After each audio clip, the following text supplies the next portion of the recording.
4월 30일, 4월의 마지막 날입니다. 금요일 1일 말씀 묵상의 본문은 로마서 11장 29절 한 절의 말씀입니다. 하나님의 은사와 부르심에는 후회하심이 없느니라. 아멘. 예, 이 말씀도 유명한 말씀 가운데 하나이고 또 우리 스스로를 위로할 수 있는 말씀 가운데 하나이기도 합니다. 그러나 이 말씀은 원래 지금 로마서 11장 우리의 구원과 유대인의 구원에 관하여서 이야기할 때 특별히 누구도 교만할 수 없다라는 것을 이야기하는 맥락 속에 나옵니다. 하나님께서 하나님의 백성인 이스라엘 백성들을 먼저 선택하셨음에도 불구하고 예수 그리스도의 복음이 이방인 가운데서 먼저 충만하게 되는 것을 이야기하십니다.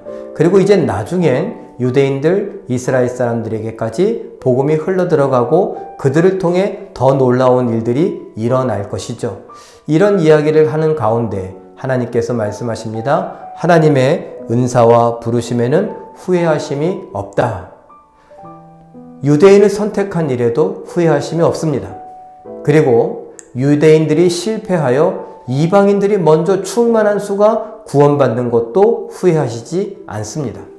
그리고 오늘 우리를 통해 하나님의 나라를 이루어가기를 원하시는 것, 우리를 선택하시고 우리를 하나님의 자녀 삼으신 것에도 후회하심이 없습니다. 하나님의 뜻이 이렇게 놀랍다면 나는 오늘 믿음을 갖고 살아가면서 어떻게 하나님께 영광 돌려드릴 수 있을까 한번 생각해 볼 수 있기를 바랍니다. 우리가 하나님의 섭리 가운데 살아가고 있습니다.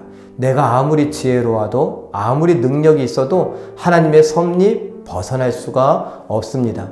이왕에 하나님의 섭리 가운데 있다면 하나님의 뜻에 순종하며 하나님께 영광 돌려드리는 것이 무엇인가 한번 생각해 보길 바랍니다. 내가 갖고 있는 것, 내가 배운 것, 내가 생각할 수 있는 힘, 능력, 내가 행할 수 있고 이룰 수 있는 힘, 능력, 이 모든 것들을 종합해서 하나님의 뜻을 이 땅에 이루어 드리는 순종, 어떻게 할 수 있을까 한번 생각해 보십시오.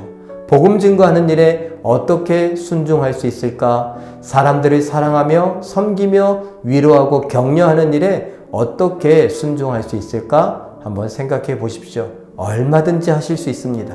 하나님께서 우리를 부르셨기 때문에, 우리를 부르셨다라는 건 우리를 믿어주셨기 때문에, 우리를 믿어주셨다라고 하는 건 우리 안에서 뭔가 보셨다는 겁니다. 하나님의 그 눈은 정확합니다.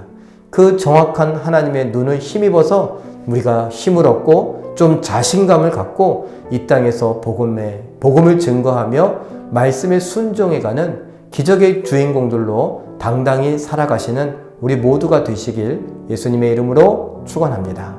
기도하겠습니다. 사랑의 하나님, 하나님께서 오늘 우리에게 귀한 말씀 주시니 감사합니다. 하나님의 은사와 부르심에는 후회하심이 없다고 하셨으니 나를 부르심까지도 후회치 않으시는 하나님을 우리가 바라보게 하여 주시옵소서. 나에게서 무언가 보시고 확신 가운데 나를 부르셨으며 나를 통하여 하나님의 뜻을 이루기를 원하시오니 땅끝까지 가서 모든 민족에게 제자 삼는 복음 증거의 삶을 살라 하신 그 말씀 기억할 수 있게 하시고 내가 할 수 있는 일들을 감당케 하여 주시옵소서. 사랑할 사람들을 사랑하게 하시고 섬길 사람들을 섬기게 하여 주시옵소서. 내 이성으로 이해가 되지 않는 사람들까지라도 사랑하고 섬겨볼 수 있는 하나님의 자녀들, 예수 그리스도의 증인들 되게 하여 주시옵소서. 오늘 우리로 인하여 하나님 홀로 영광 받아 주시길 바라고 하나오며 예수님의 이름으로 기도하옵나이다. 아멘. 오늘도 말씀과 기도로 하나님 앞에 영광 돌려드리는 기적의 주인공들 되시길 예수님의 이름으로 축원합니다. 사랑합니다.